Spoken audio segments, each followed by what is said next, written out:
The night air was thick with humidity as I walked home from the third interview I'd bombed that month. The city lights blurred into a haze behind my tired eyes, and the worn soles of my shoes slapped against the cracked sidewalk of our neighborhood in Lagos.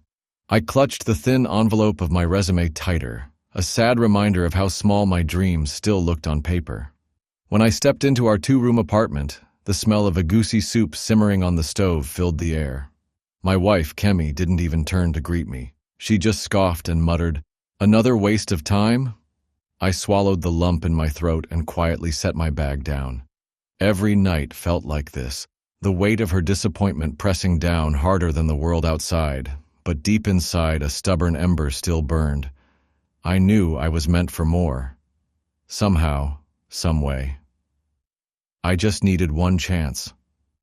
At night, when Kemi slept, I stayed up by candlelight, sketching out plans, studying business articles, and sending out applications. Each flicker of the flame whispered the same desperate prayer. Please, just one chance. Saturdays were supposed to be restful, but for me, they were battlegrounds. I set up a small second-hand laptop on the plastic dining table, tapping away at proposals for a tech startup idea I'd been nurturing for years. Kemi watched from the couch, her arms folded, the TV blaring a Nollywood drama. "Dreams don't pay rent," she said, shaking her head. "You should find real work like my brother did. See him now, driving Uber and making real money." Her words stung, but I bit my lip and kept typing. In my heart, I whispered back, "They will pay someday. You'll see." The streets buzzed with the sound of hawkers selling roasted corn and ground nuts, children laughing as they chased kites between puddles. Outside, the world moved on. Inside, my world felt frozen, suspended between hope and humiliation. I sent out another batch of proposals that afternoon, each one like a message in a bottle cast into a vast, indifferent ocean. As evening fell, Kemi pulled on her wrapper and headed to her friend's party without even saying goodbye. I was alone, again, with nothing but the soft hum of my laptop and a heart that refused to give up. One afternoon, weeks later, everything changed. I was sitting in a packed Molu bus balancing my laptop on my knees when my phone buzzed. An unknown number. I hesitated, then answered. "Hello?" I said, almost shouting over the rattling engine. "Good afternoon," came a smooth, professional voice. "Is this Mr. Adewale? This is Mrs. Iroko from Zenith Tech Solutions. Our CEO reviewed your proposal personally. We'd like to invite you to our annual gala this Saturday for an award presentation." I blinked. My mouth went dry. "An award?" "Yes," she said warmly. "You've been selected for the Rising Innovators Award. The CEO himself will present it. Congratulations, Mr. Adewale." The bus jolted over a pothole, but I barely felt it. My chest was hammering so loudly I thought everyone on the bus could hear.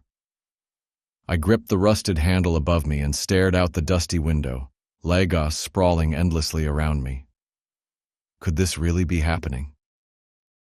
And for the first time in a long time, I allowed myself to believe maybe this was the moment I'd been waiting for. The day of the gala came faster than I could prepare for. I stood in front of our cracked bedroom mirror, adjusting the second-hand suit I'd borrowed from my neighbor, Mr. Tund. It was a little tight across the shoulders, but tonight I didn't care about appearances. I cared about showing up. Kemi sat on the bed, scrolling through her phone. She hadn't even asked where I was going. It stung, but I pushed the feeling aside. Just as I was about to step out, she finally looked up. "Where are you even going dressed like that?" she said, smirking. I smiled calmly. "Someplace important." She laughed under her breath and returned to her screen. I wanted to tell her everything, about the call, the award, the CEO, but something in me said, let her see for herself. I walked out into the warm evening, the scent of grilled suya in the air, and the buzz of the city alive all around me. Tonight, everything was going to change. I could feel it deep in my bones. The Zenith Tech Gala was held at the prestigious Echo Hotel and Suites, a place I'd only ever seen in magazines. As I stepped into the glittering lobby, my breath caught. Men in tailored suits and women in shimmering gowns floated through the grand hall like it was another world.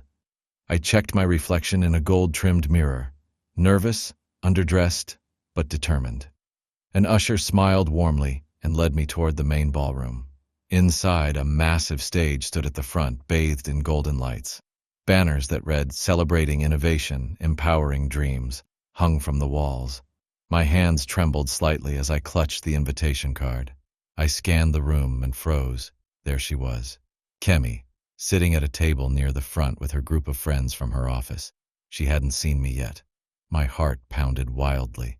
She must have gotten an invitation through her workplace. Zenith Tech was a massive company. What were the odds? I swallowed hard. This night, this moment, was about to become far bigger than I had imagined. The evening unfolded like a dream, or maybe a carefully written script designed by fate. The CEO, a tall man with a commanding presence, finally took the stage. The chatter in the hall died down instantly. He spoke about innovation, resilience, and honoring those who dared to dream beyond their circumstances. My chest tightened with every word. "And now," he said, his voice booming across the room, "it's time to present our Rising Innovators Award to a man whose vision and perseverance caught our attention, Mr. Adewale Ogunleye." The spotlight swept across the audience and landed on me. There was a stunned silence. Then applause broke out. I rose slowly, feeling the weight of 1,000 eyes, but I only searched for one. I found her, Kemi, her mouth slightly open, eyes wide in disbelief. Her friends nudged her, whispering. She looked like she had seen a ghost. As I walked toward the stage, my heart burned with a wild mix of pride, vindication, and a bittersweet ache. Finally, she would see. As I climbed the steps to the stage, every memory of the struggle rushed back at once. The night spent studying under flickering candlelight, the mockery, the silent tears I refused to shed. The CEO smiled warmly and shook my hand with a firm grip. Cameras flashed around us like a starlit sky. "Your proposal showed heart, innovation, and grit," he said into the microphone. "You remind us why we must never underestimate anyone's dream." The crowd erupted into applause. I held the Crystal Award in my hands, feeling its cool weight. So real, so earned. I gave a small speech, my voice steady despite the whirlwind inside me. "Dreams," I said, glancing directly at Kemi, "are planted in silence, watered with tears, and harvested by the brave." I saw her lower her gaze, her fingers gripping the edge of the table tightly. A small part of me still wished she would be proud, but I also knew something had shifted forever between us. As I left the stage, award in hand, I wasn't just a man anymore, I was proof. After the ceremony, a small crowd gathered around me, young entrepreneurs, executives, even reporters asking for interviews. I answered, humbly, grateful, but part of my heart was still back at that table where Kemi sat, frozen in silence. Finally, our eyes met across the room. She hesitated, then stood and walked toward me, her heels clicking against the marble floor. Her expression was a storm of pride, confusion, and deep regret. You didn't tell me," she said, voice trembling. I smiled softly. "Would you have believed me if I did?" She opened her mouth, but no words came out. She just looked at me, really looked, maybe for the first time in years. "I'm proud of you," she whispered. Those words, once a distant fantasy, now sounded almost hollow. I nodded, gracious but guarded. "Thank you," I said simply. At that moment I realized something powerful. The validation I had been chasing wasn't hers to give anymore. I had already found it, within myself. Later that night, as the city buzzed and the gala slowly emptied, I stood alone on the balcony of Echo Hotel, looking out over the sparkling lights of Lagos. The warm breeze carried the scent of the Atlantic Ocean, mixing with the smoky aroma of distant street food vendors. I turned the glass award over in my hands, watching it catch the golden lights of the city below. For years, I had been desperate for someone, anyone, to believe in me, to tell me I was worth something. But standing there, I realized the journey had never been about proving anything to Kemi or to the world. It had always been about proving it to myself. Behind me, I heard the faint sound of someone approaching. I turned to see Mrs. Iroko, the woman who had first called me, smiling kindly. Adewale, she said, handing me a folder. The CEO wants to discuss an even bigger opportunity with you. Can you meet him tomorrow morning? My heart leapt. A new beginning, already knocking. I took the folder with a steady hand and smiled. Yes, I'll be there. The next morning, I barely slept. I kept waking up, afraid it was all a dream. When the first light of dawn spilled across the sky, I was already dressed in my best shirt, the same one I'd worn to a dozen failed interviews. But this time, it felt different. I arrived at Zenith Tech's glass tower in Victoria Island just before 8 a.m. The building gleamed under the rising sun, a symbol of everything I had once thought was out of reach. At the lobby, a smartly dressed receptionist greeted me by name and offered me a seat. My palms were sweaty, but I held the folder tight against my chest like armor. After a few minutes, Mrs. Iroko appeared, her heels clicking confidently on the marble floor. "Come," she said with a bright smile. "The CEO is expecting you." I stood up, heart hammering again, and followed her down a long corridor filled with glass walls and framed photos of innovation awards. Each step felt heavier, not with fear this time, but with the weight of destiny unfolding right under my feet. The CEO's office was nothing like I imagined. It wasn't the cold, intimidating fortress I expected. Instead, it was warm, filled with bookshelves, family photos, and a massive window that framed the bustling city below like a living painting. He stood up as I entered and crossed the room to shake my hand firmly. "Adewale," he said, smiling with genuine warmth. "I've been looking forward to this meeting." I could hardly believe it. Me, the boy from the crowded streets of Mushin, sitting across from one of the most powerful men in the country. We talked for over an hour. He asked about my ideas, my vision, my struggles. He listened, really listened, the way Kemi never had. And then, just as casually as if he were offering me coffee, he said, "We want to invest in your startup. Full funding, full support. We believe you're the future." For a moment, I couldn't breathe. Tears stung my eyes, but I blinked them back fiercely. I reached across the table and shook his hand again, this time with all the strength I had. "Thank you," I said, my voice thick with emotion. "I won't let you down." As I left the Zenith Tech building, the Lagos sun was high, painting everything in a golden glow. I stood on the steps for a long moment, feeling the rush of taxis, the rhythm of street hawkers, the heartbeat of the city that had shaped me. In my pocket, the signed partnership agreement felt heavier than gold. My phone buzzed. A message from Kemi. Just 2 words. "Come home." I hesitated. For the first time in years, I wasn't racing back to explain myself, to defend my choices, to seek her approval. I slipped the phone back into my pocket. I would go, but on my terms. I was no longer the man who left home every morning carrying broken dreams in a tattered bag. I was walking home carrying the future. As I hailed a Keek to take me back, I smiled to myself. Something told me Kemi wasn't prepared for the man who would walk through that door. The Keiki ride back home was a blur. As the wind slapped my face and the Lagos traffic roared around me, I rehearsed what I would say. But deep down, I knew words weren't necessary anymore. The small, weather-beaten gate to our compound creaked as I pushed it open. Kids played football in the dusty yard. Women gossiped over buckets of laundry. Everything looked the same. But I wasn't the same man walking into it. I climbed the stairs slowly, each step a drumbeat in my chest. When I reached our door, it swung open before I could knock. There stood Kemi. Her face was pale, her eyes red-rimmed like she had been crying. She looked me up and down, searching for the old desperation she used to recognize, but it wasn't there. "You're back," she said, voice brittle. "I am," I replied, my tone steady, almost unfamiliar even to my own ears. Behind her, the tiny living room we had shared for years seemed smaller now, a cage I had finally broken free from. She stepped aside, letting me in. I entered, carrying more than just myself. I carried the proof that dreams, once broken, could still rise stronger than ever. We sat across from each other in silence, the ticking wall clock sounding like thunder in the heavy air. Kemi fidgeted with the hem of her wrapper, avoiding my eyes. "You really made it," she whispered finally, almost like she couldn't believe it herself.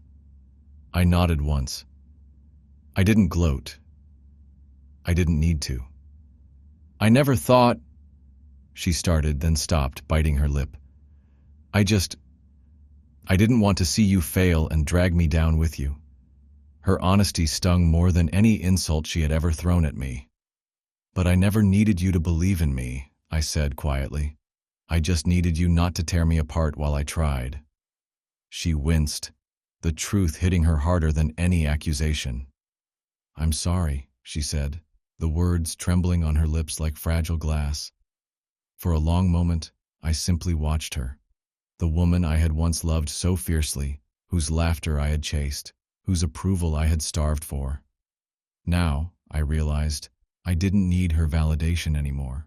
What I needed was peace. And peace, I was beginning to understand, might mean letting go. The room felt heavy with the weight of things unsaid. Kemi reached for my hand, but I pulled back gently. Not out of anger, but from a deeper, quieter realization. "I have a new beginning now," I said, my voice low but firm. "A chance to build something real, something lasting." Her eyes glistened. Can we build it together?" The question hung between us, fragile as a soap bubble. Once I would have grabbed that lifeline without hesitation. Once I would have begged for it, but not anymore. "I need time," I said honestly, "and space." Her face crumpled, but she nodded slowly, understanding more than my words could say. I stood up, feeling lighter than I had in years. I wasn't running away. I wasn't chasing anything. I was walking forward, finally, truly, into the life I had fought so hard for.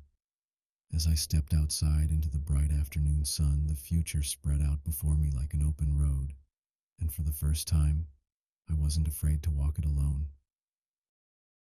Weeks passed like scenes from a movie I never thought I'd star in. Each morning, I walked into Zenith Tech's sleek offices, no longer a dreamer knocking on doors, but a partner building the future. I hired a small team, people like me who had been overlooked, underestimated, told their ideas were foolish. Together, we worked late into the nights, fueled by jollof rice, coffee, and a stubborn fire that refused to die. One evening, as the Harmattan winds dusted the streets outside, I stood by the window watching the city lights flicker like tiny flames. A message buzzed on my phone. It was Kemi again. "Can we talk?" I stared at the screen for a long moment. Forgiveness, closure, maybe even a new beginning, but this time on my terms. I wasn't sure what I would say yet. I only knew that fear no longer dictated my choices. I was steering my own ship now, across waters I had once been too scared to sail, and wherever it led, I was ready. We met at a quiet cafe near Freedom Park, a place where history whispered through the trees and musicians played soft tunes on battered guitars. Kemi looked nervous, clutching her handbag like it might save her. "I've been thinking a lot," she said after we ordered. "About us, about everything." I sipped my coffee, waiting. "I realized I laughed at your dreams because I was afraid," she continued, her voice barely above a whisper. "Afraid you'd fail, and afraid you'd succeed without me." For the first time, I truly saw her, not as the villain of my story, but as someone broken by her own fears. "I forgive you," I said softly. Tears welled up in her eyes. "Do you still? Is there still a chance for us?" I took a deep breath. The boy who had begged for love was gone. In his place sat a man who had learned to love himself first. "I wish you healing," I said gently. "But my journey is bigger now. It's not something I can fit into the old version of us." Her tears fell, but there was relief too, for both of us. We had finally let go. Months later, I stood once again under a blinding spotlight, this time at a global tech conference in London. The announcer called my name, and the crowd roared as I stepped onto the stage to receive another award, this time for Most Promising Innovator. As I spoke to the world, I thought back to the boy in the tiny apartment dreaming against the odds. I thought of Kemi, of the nights filled with arguments and doubts, of the moments when giving up seemed easier. But I didn't give up. I finished my speech with a promise, not just to the crowd, but to anyone out there still fighting unseen battles. Your dreams are seeds. Protect them. Nurture them. One day, the world will see what only you could see in the darkness. The applause thundered around me, but it was the quiet inside my heart that mattered most. I had lost things along the way: love, certainty, comfort. But what I gained was far greater: freedom, purpose, and a life I had built with my own two hands. The best stories, I realized, aren't the ones where you are rescued. They are the ones where you rescue yourself. The end. Family, if this story touched you deep in your soul, please bless it with a like, share it with someone chasing their dreams, and subscribe for more real emotional journeys like this one. Remember, your story isn't over. It's just beginning.